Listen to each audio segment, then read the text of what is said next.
setengah jam lagi kalau nggak balik kita cari gitu kan. Ini 4 orang harus ada inisiatif nih, satu siapa yang nyari kan gitu. Kalau misalkan jam 9 aku belum balik, tolong salah satu turun ke base camp buat laporan kehilangan. Ya udah aku masuk aja ke lali jiwa itu. Nah aku baru nyadar ketika wah ini aku tersesat sasar. Nyampe hari ketiga itu udah tuh rasanya lapar banget. Lapar itu udah nggak nahan, lapar banget. Haus apalagi. Itu kayak di sekitar itu ada suara kayak gaduh gitu lah. Nah kayak kerumunan gitulah. Udah nggak kuat, bener-bener nggak kuat. Misalnya aku, dia tinggi besar, tegap badannya. Halo semua, kembali lagi setelah berapa tahun sudah nggak ada uploadan video. Jadi kali ini di 2023 aku lebih tepatnya mau upload lagi video terkait cerita-cerita menarik yang terjadi di sekitar yang ada di antara teman-teman, diri aku sendiri, atau kejadian-kejadian menarik yang pernah terjadi selama berapa waktu ke belakang, mau baru ataupun lama.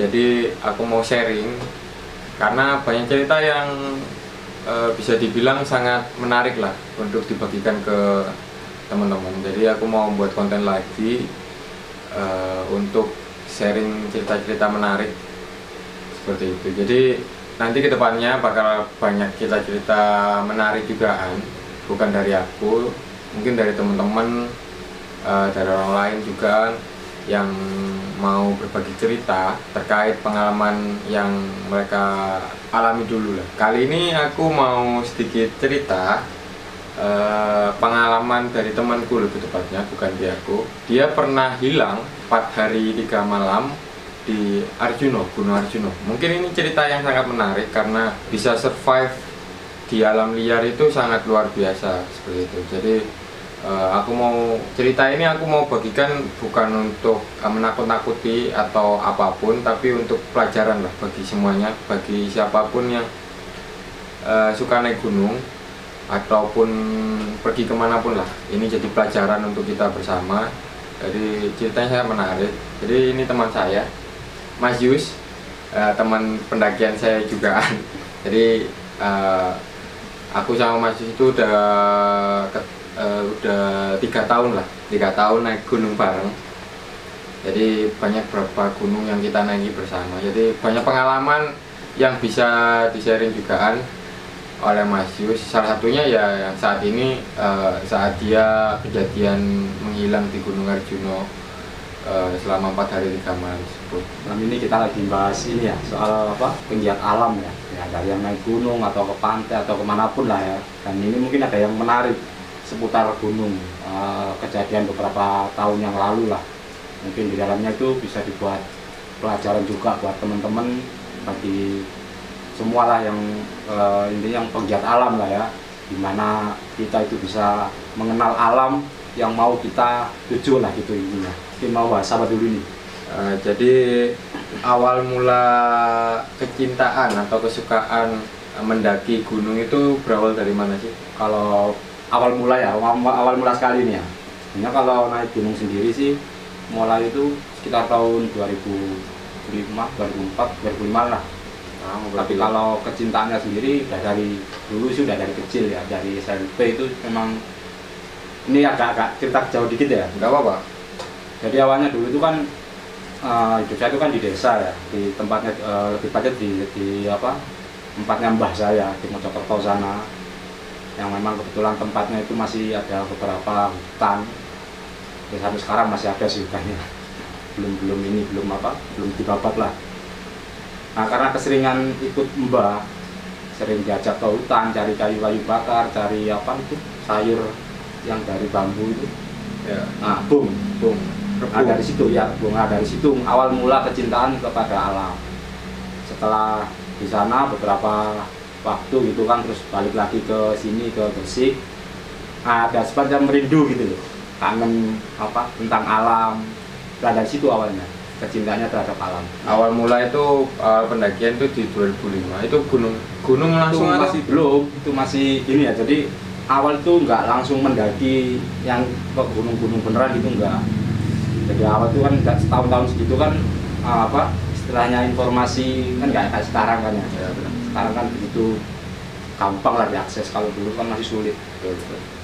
Jadi ya kalau misalkan pengen naik gunung sih nggak langsung naik gunung, awal-awal itu hanya ngecamp 1 hari 1 malam balik di bukit-bukitan di daerah Mojokerto sana. Nah untuk mendakinya sendiri itu ya sekitar tahun 2005 dan itu pun nggak langsung ke gunung yang tinggi. Awal gunung pertama Penanggungan itu pun 4 kali baru puncak. 4 kali baru puncak. Jadi kalau bagi yang di luar Jawa Timur biasanya itu nggak tahu Gunung Penanggungan. Gunungnya emang nggak tinggi, cuma 1.600 kalau nggak salah. 1.600. 1665 kalau nggak 56. 1600-an lah. Gunungnya nggak sampai 2.000, tapi rasanya kayak naik gunung 3.000. Bagi yang di luar Jawa, di luar Jawa Timur lebih tepatnya, itu bagi kalian yang merasa pecinta gunung itu bisa dicoba. Itu rasanya luar biasa. Jadi gini bro, waktu itu naik ke Penanggungan itu nggak seperti sekarang. Kalau sekarang kan sekali naik bisa langsung ke puncak gitu kan. Atau kalau enggak misalkan naik 2 kali atau berapa gitu. Kalau dulu itu nggak langsung. Kalau sekarang kan gini ya, naik sampai ke Bayangan gitu kan. Ya, nah, Bayangan. Nyampe Bayangan itu ada yang puncak, ada yang enggak. Tapi yang pasti kalau di zaman sekarang itu pasti nembaknya ke Bayangan. Nah kalau dulu di zaman saya itu nggak langsung ke Bayangan, jadi ke pos 1 itu ngecamp. Ya karena emang satu nggak punya komunitas, nggak kenal orang-orang yang berkompeten di bidang pendakian, jadi benar-benar pure otodidak, jalan aja gitu sampai lambat laun punya kenalan. Ketika udah banyak kenalan itulah baru bisa sampai ke puncak. Oh, berarti 3 kali pas pendakian itu sendiri berarti? Sendiri, jadi di pos 1 ke pos berapa itu ya, pokoknya setelah base camp lah ya, yang ada warung itu lah, itu ngecamp. Besok paginya udah beres-beres pulang. Nah ketika nanti ada waktu lagi, berangkat lagi, nyicil lagi ke pos 2-nya, ke pos 3-nya, begitu seterusnya. Jadi nggak berani langsung puncak gitu, nggak berani. Tapi perlahan ya? Iya perlahan, jadi dari setiap pos itu benar-benar apa ya, intinya jadi saya gini, gimana caranya di pos itu explore lah ya, apa yang ada di situ untuk dipelajari medannya seperti apa. Jadi nggak berani langsung nekat ke atas, nggak berani, karena emang minim pengalaman iya. Dan yang pasti ya biar selamat aja sih, jadi biar kenal medannya seperti itu. Keselamatan diutamakan ya guys. Terus sampai di tahun 2005 itu awal mulai pendakian ya. Jadi terus kejadiannya pendakian di Arjuna itu tahun berapa? Nah itu agak lama tuh, itu kejadiannya sekitar tahun 2010 pertengahan lah. Berarti udah setelah 5 tahun iya, lalu lalang naik gunung dan segala macamnya. Udah beberapa gunung udah naikin sih, bahkan Arjuna itu udah beberapa kali. Itu Arjuna naik via Tretes yang mainstream. Tretes, tapi yang nggak seperti sekarang ya. Sekarang kan di apa, pos pendakiannya kan di ini ya, di apa, di atasnya pet bocor ya. Ya benar. Nah kalau dulu itu di yang bawah itu, yang parkiran awal itu loh. Ya benar. Yang apa kan mau jalan itu, nah ya di situ dulu itu. Jadi kalau sekarang itu base campnya tuh ada di atas setelah pet bocor. Kalau dulu katanya itu sebelumnya pet bocor malah pas di parkiran kendaraan itu di sana base campnya awal di situ. Jadi kalau kalian mau ke Arjuna via Tretes, base campnya itu masih di atas. Jangan kira kalian ada di dekat parkiran motor, nanti kalian akan menyesal. Karena naiknya itu kurang lebih 1 jaman lah ke base camp. Betul. Ya dari parkiran motor ke base camp itu baru 1 jaman. Jadi jangan kira kalian dari parkiran motor terus ke base camp itu nyantai-nyantai, tidak. Kalian nanti bakal kecewa. Itu pendakian Arjuna via Tretes tahun 2010. Ya, pertengahan 2010. Pertengahan 2010. Itu naik berapa orang? Sekitar waktu itu kalau nggak salah 5 orang ya, 5 orang.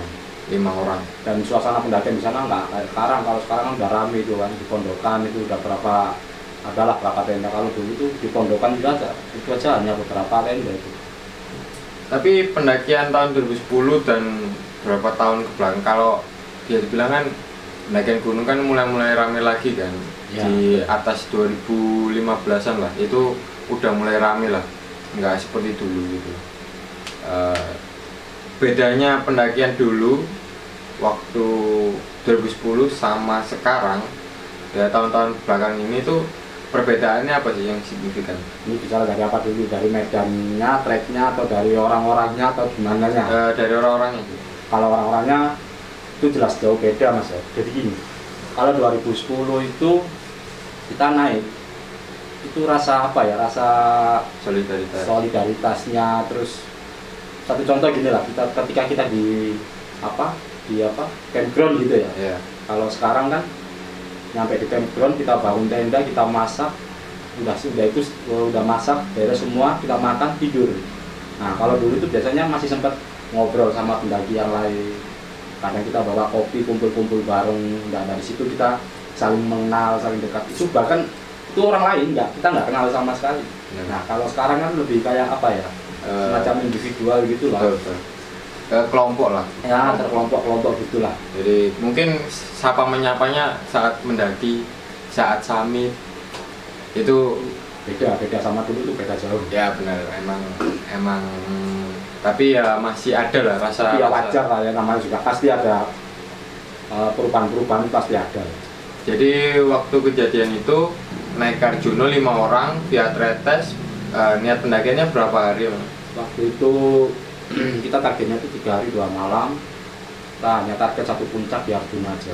3 hari 2 malam. 3 hari 2 malam. Itu wajar ya kalau gunung-gunung standar lah itu ya. Ya gunung-gunung tinggi itu biasanya emang segitu sih. Nah, kalau gunung 3000 itu standarnya 3 hari 2 malam. Jadi jangan pernah sekali-sekali naik gunung 3000 atau yang trekkingnya panjang itu diambil 2 hari 1 malam atau ibaratnya tektok lah, naik turun gitu. Kalau kalian punya fisik yang mumpuni nggak masalah. Punya pengalaman yang mumpuni, punya pengalaman banyak nggak masalah. Tapi kalau kalian masih minim peralatan, minim pengalaman, itu jangan pernah sekali-sekali, karena itu membahayakan diri kalian sendiri dan orang di sekitar kalian. Jadi 3 hari 2 malam itu wajar. Jadi waktu kejadian itu di hari keberapa? Jadi gini, di hari pertama itu kan kita udah mulai trekking ya. Jadi jam berapa itu ya? Itu kan nggak kayak sekarang. Kalau sekarang kan petugas simaksinya kan datangnya agak siangan, jam 8, jam 9. Kalau dulu tuh kita trekking pagi pun bisa. Jangan kan pagi, kita trekking malam pun bisa kalau dulu. Kalau sekarang kan memang nggak boleh ya, karena banyaknya insiden itulah. Waktu itu pagi kita berangkat dari base camp. Ini singkat aja, nyampe pondokan itu sekitar menjelang malam lah, hampir maghrib gitulah, menjelang malam. Lah kejadian pas hilangnya itu esoknya ketika summit, paginya ketika summit lah, pas turun dari summit itu di hari kedua berarti. Di hari kedua, betul. Di hari kedua ketika summit jam 5 pagi, sampai di atas di Okalagil itu, puncaknya Okalagil itu sekitar jam berapa ya, agak siang lah, jam 12 atau jam 1 gitulah, karena emang kita jalannya santai kan ya. Nah ketika turun itu ada salah satu temen, dia hobinya itu ini apa sih, fotografer atau apa itu ya, ngambil foto kan. Jadi dari 5 orang ini kita kepisah ceritanya, nih. Yang satu ini dia di belakang, ya emang mintanya dia sih, udah ditinggal dulu aja gitu katanya kan, dia mau cari gambar. Ya udah kita tinggal nih, turun. Dia tuh masih di lari jiwa mau ke Lembah Gidang. Udah kita turun, kita cuma nanti pesen jangan sampai terlalu malam datang balik ke pondokannya, karena kan di Lembah Gidang kan banyak ini ya, jalur percabangan. Nah kalau kita nggak benar-benar paham itu jalurnya, nggak bisa kita nyasar gitu loh. Udah ini yang 4 orang ini balik kan ke pondokan. Sampai di pondokan itu sore setengah 4 atau jam 4-an gitulah. Terus di pondokan kita masak-masaknya, kita seperti biasa, masak, kita makan. Nah ini baru inget nih, kan waktu kita ninggal itu kan kita pesen jangan sampai terlalu malam. Nah ketika kita makan-makan, kita nggak sadar nih kalau jam itu udah jam 5 sore, udah mau gelap. Setelah makan-makan baru keingat, ini anak kok nggak balik-balik ya, coba lihat jantungnya berapa. Nah ternyata pas dilihat itu udah jam 5 lebih 1/4 lah. Kita tungguin, cobalah setengah jam lagi, kalau nggak balik kita cari gitu kan. Ya setelah setengah jam kemudian nggak ada balik, yaudah akhirnya ini 4 orang kan sisanya kan ya. ini 4 orang nggak usah ada inisiatif nih, satu siapa yang nyari kan gitu.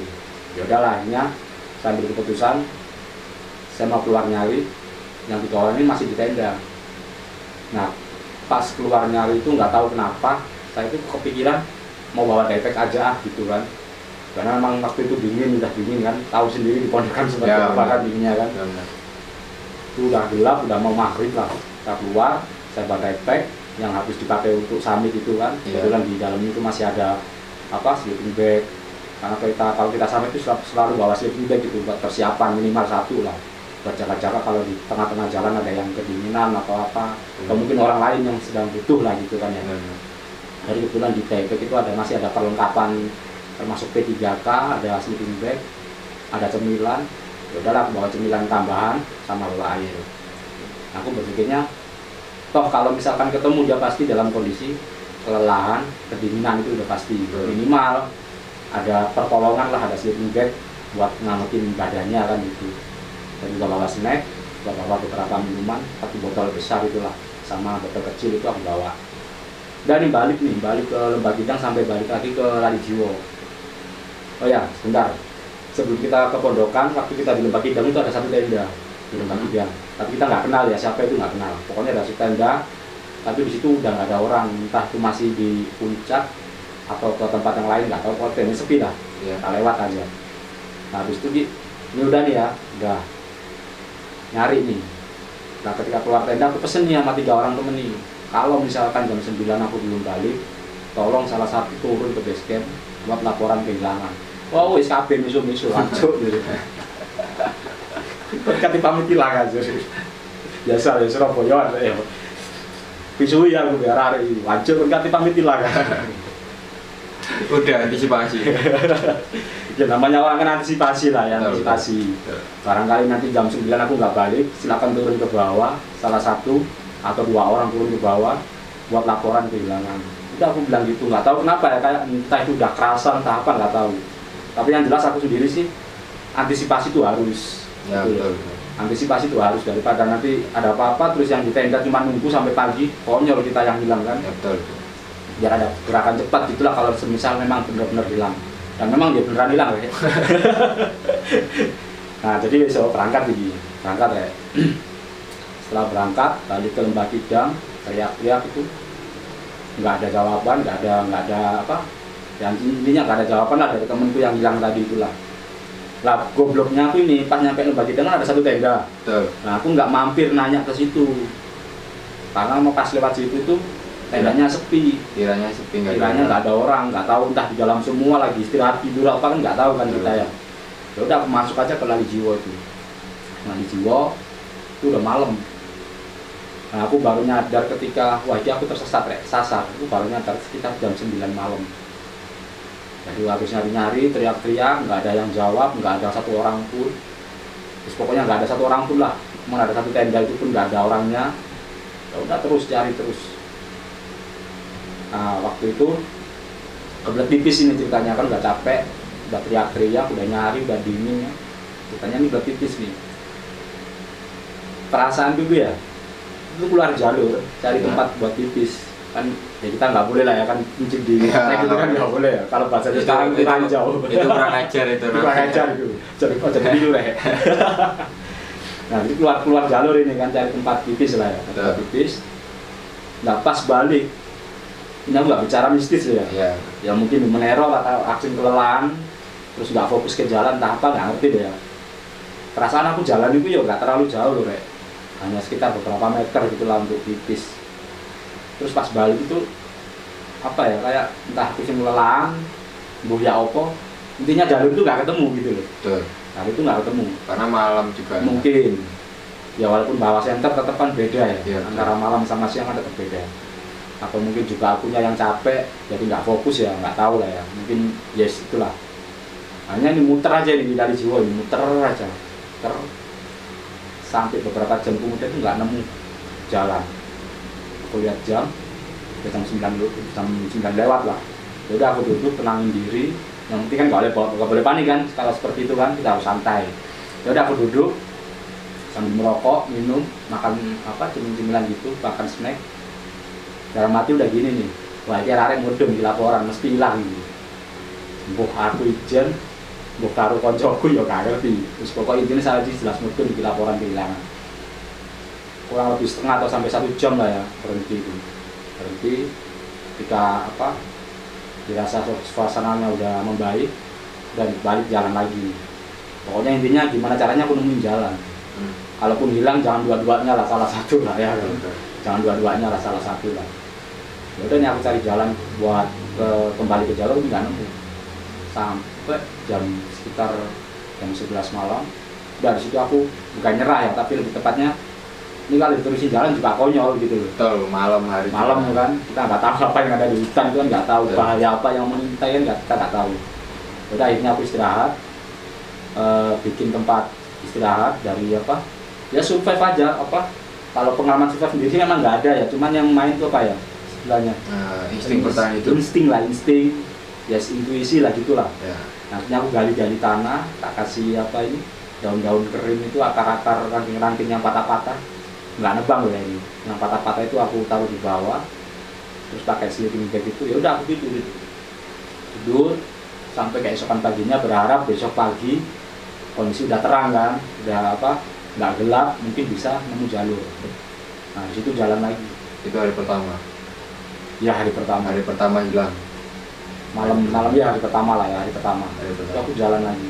Itu masih sepi bro, pendakian nggak kayak sekarang. Setiap berapa menit kemudian kita pasti papasan sama pendaki lain kan. Monggo mas, mari mas gitu. Biasanya kalau hari-hari biasa itu masih ada orang pendaki lah. Nah, kalau sekarang ya. Dulu volume pendakian nggak seramai sekarang juga. Oh. Animo masyarakat masih minim lah, masih sedikit. Informasi belum semasif sekarang. Jadi ya hanya orang-orang yang benar-benar penggiat alam yang sana gitu. Benar-benar suka lah. Nah, orang yang benar-benar suka gitu kan. Jadi ini lanjut nih ya, lanjut. Dari jalan ini masih nggak ketemu. Sampai waktu itu agak terik lah ya, jam 9 mungkin, jam 9 hampir siang itulah, jam 9 pagi. Ini masih terus ini nyari jalan nggak ketemu. Udah berhenti istirahat. Ini snack masih ada nih kan ya, air masih ada beberapa, itu masih ada. Masih ada perbekalan. Terus makan, yang nggak makan apa, cuma makan cemilan itu aja. Sampai di hari kedua itu baru bener-bener air itu tinggal sedikit, tinggal 1/4 botol, nggak nyampe lah. Terus snack ya kebetulan juga habis lah ya. Namanya juga snack kan nggak terlalu banyak. Jadi air udah habis, snack udah mulai mau habis juga di hari kedua. Pas masuk sorenya udah nggak ada apa-apa, itu air habis, snack habis, udah bener-bener nggak ada apa-apa. Tapi ini bingungnya nih, aku mikirnya aku mending makan apa? Betul. Aku mending makan apa? Aku jadi gini ya, kalau kita nggak makan itu mungkin kita masih bisa tahan, tapi kalau nggak minum, nah itu sih, nah itu yang dehidrasi, itu yang sulit diatasi. Nah, kemudian hari kedua itu udah nggak ada apa? Di hari kedua paginya atau paginya itu masih ada air, masih sedikit lah. Snack udah nggak ada, cuma ada tinggal air 1/4 botol. Terus udah mulai masuk siang. Ya karena ini masih positif thinking ya, masih positif thinkingnya ini gini, artinya pasti ketemu nih jalan, pasti ketemu. Nah, jadi nggak kepikir kalau masih 2 hari kemudian bilangnya kan, ya udah kita minum aja, saya minum aja gitu. Nyampe sore itu air bener-bener habis bro. Bayangin. Sore itu udah nggak ada. Sore udah nggak ada air, nggak ada makanan sama sekali. Berarti berarti di hari kedua itu udah nggak makan sama sekali. Udah nggak makan. Sebenarnya kalau dibilang nggak makan ya udah dari malam itu udah nggak makan. Makan waktu di tenda itu aja. Habis summit itu aja udah. Lebihnya udah ada ngambilin snack itu kan. Makannya cuma snack itu. Nah itu. Karena aku berpikirnya pasti ini ketemu jalan, Jadi aku nggak ada kepikiran untuk menghemat air waktu itu bro. Apalagi kan terik panas gitu kan, ya udah aku minum aja sampai itu habis. Kalau sekarang sih mungkin enak ya, udah banyak informasi apa, terus bagaimana cara kita menghemat air. Dulu bro nggak kepikiran ke sana.